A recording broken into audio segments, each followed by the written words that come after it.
အားလုံးပဲမင်္ဂလာပါမာ YouTube channel နေပြီးတော့ပြန်လည်ကြိုဆိုလိုက်ပါတယ်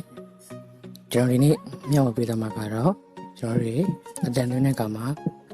နောက်ကံ background တွေကကျွန်တော်စူညံနေတဲ့တန်တွေကိုဖျောက်ပြီးတော့ကျွန်တော်တို့အတန်ကိုပဲကြားရအောင်တွင်းတဲ့နည်းလမ်းလေးကိုမျှဝေပေးသွားမှာဖြစ်ပါတယ် application တစ်ခုတော့ download ဆွဲရပါမယ်အဲ့ဒီ application ကတော့ noise reduce ကျွန်တော်အတန်တလေးမှဝိုင်းတောင်းမှာပါတယ် noise Recducer ဆိုတဲ့ application လေးပါ application ကို Play Store နဲ့လည်းတောင်းနိုင်တယ်လို့ကျွန်တော်ဒီ video အောက်မှာလည်း link ချထားပေးပါမယ်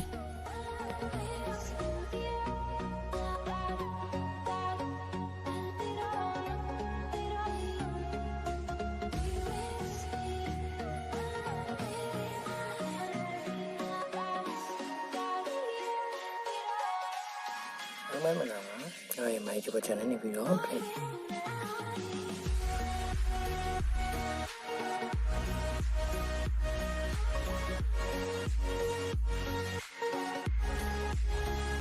မနာပါကျွန်တော်ရဲ့ my YouTube channel နေပြီးတော့ပြန်လည်ကြည့်လိုက်ပါတယ်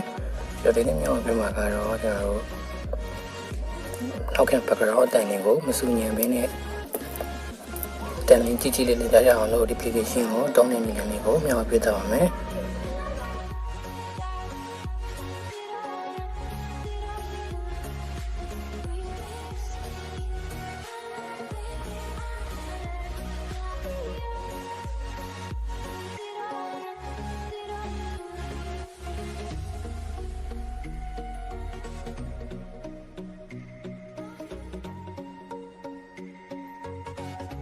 One, two, three, four. 1, 2, 3, 4.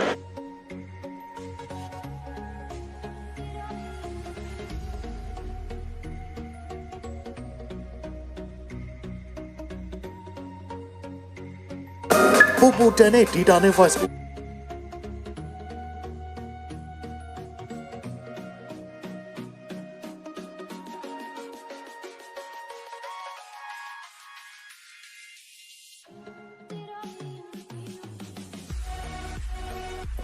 အားလုံးပဲမနာပါကျွန်တော်ရဲ့ my YouTube channel နေပြီးတော့ပြန်လည်ကြည့်လိုက်ပါတယ်ကျွန်တော်ဒီနေ့မြောက်ပြမှာကတော့ကျွန်တော်တို့ထောက်ခံ background အတန်တွေကိုမစူညံဘဲနဲ့တန်လင်းကြည့်ကြည့်လေးကြားရအောင်လို့ဒီ application ကိုတောင်းတဲ့နည်းလေးကိုမြောက်ပြသွားပါမယ်အားလုံးပဲမနာပါကျွန်တော်ရဲ့ my YouTube channel နေပြီးတော့ပြန်လည်ကြည့်လိုက်ပါတယ်ကျွန်တော်ဒီနေ့မြောက်ပြမှာကတော့ကျွန်တော်တို့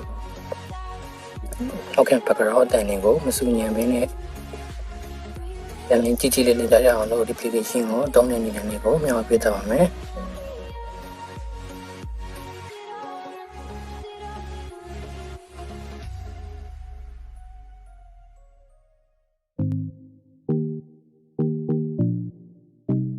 Taste, I think that I'd suffocate for every second that you are by my side, but now